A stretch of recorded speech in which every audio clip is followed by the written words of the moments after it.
Or recall those two disciples on the way to Emmaus. Remember how they looked at Jesus on the cross and they said, oh, well, it's all over. It's all over. So they were on their way out of Jerusalem to Emmaus. And suddenly, this man comes along. They didn't recognize him. See, nobody really recognized Jesus once he rose from the dead, did they? Mary Magdalene thought he was, what? A gardener. Yeah. So there. So all of a sudden, what happens? How do they recognize Jesus? In the breaking of the bread. Then their eyes were open because they met Jesus and it changed their lives. See, and I think they were very discouraged as they were going along that road. And I think sometimes, particularly today, we can get so easily discouraged by what's happening in the church, particularly with all the sexual abuse and all the other things, and even in the world, for that matter. That's why I don't even, when I'm in the Milwaukee area, I don't even watch the local news anymore, because it all has to deal with what? Crimes, rapes, everything else. And I don't need a steady diet of that, because I think sometimes when people get a steady diet of that, they become immune to it after a while. Right?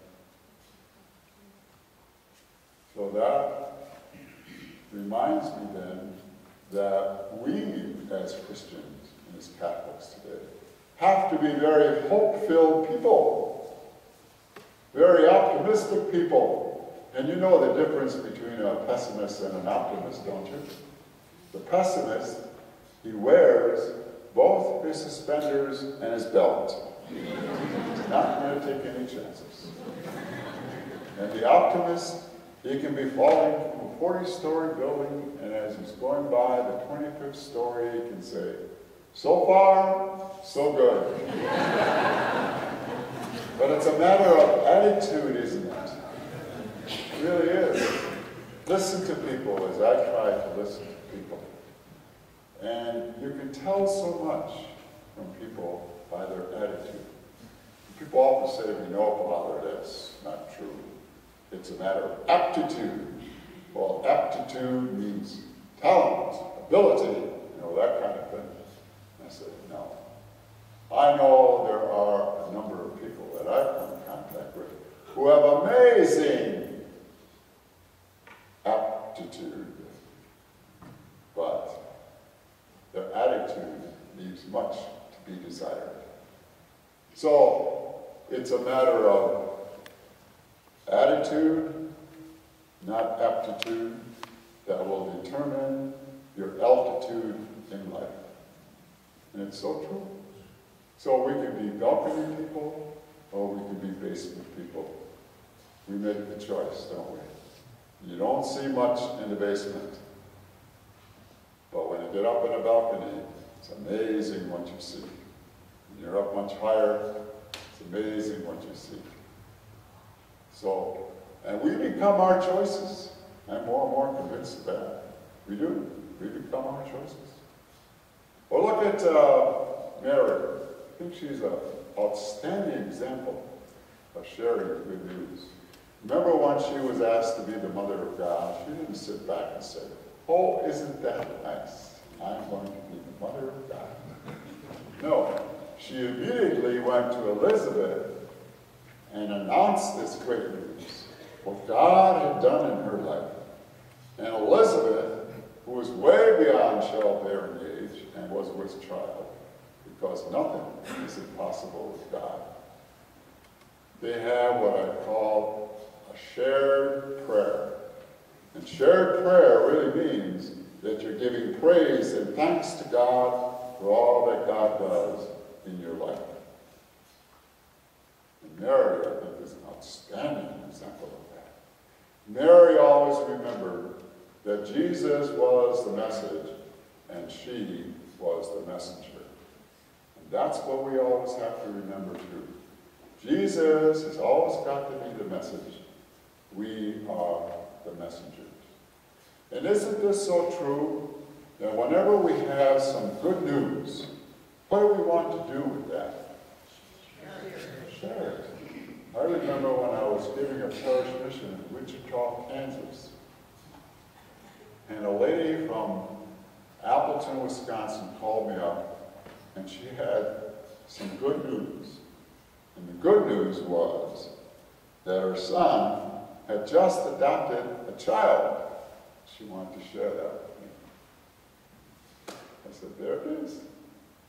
But why is that? We have the greatest news possible, and yet we don't share it. Why is that? I believe because there's something missing in our lives. I really do. There's something missing. Look at the apostles. When Jesus died on the cross, and especially once he rose from the dead, you would think they would be out there spreading this good news to others. Where were they? Out fishing behind locked doors for fear of the Jews. There it is. It's fear. That's right. So I would like to bring this out tonight by means of a visual aid. My visual aid happens to be a match. For those of you sitting in the back, you probably can't even see it. But that's the price of pay when you sit in the back. No, I didn't mean that side. Well, when you look at this match, you say to yourself, well, there's nothing to this match. I said, There's stored fire in this match. There's power for good or power for evil.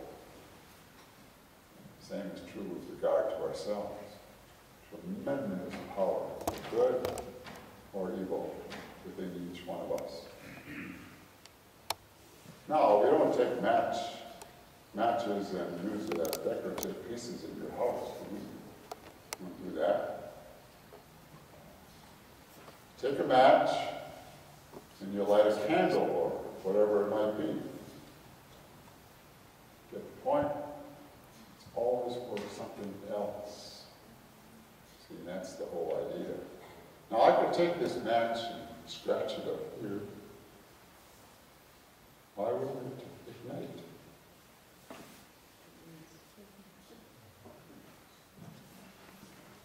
Pardon? No spark? Yeah, but what brings the spark about? Friction.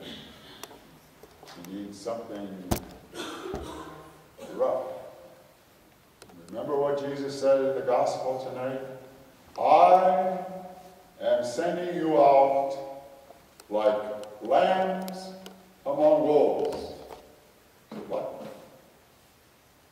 Now, I think that's all part of our fear in regard to why we don't share good news with others. It's like the apostles didn't either.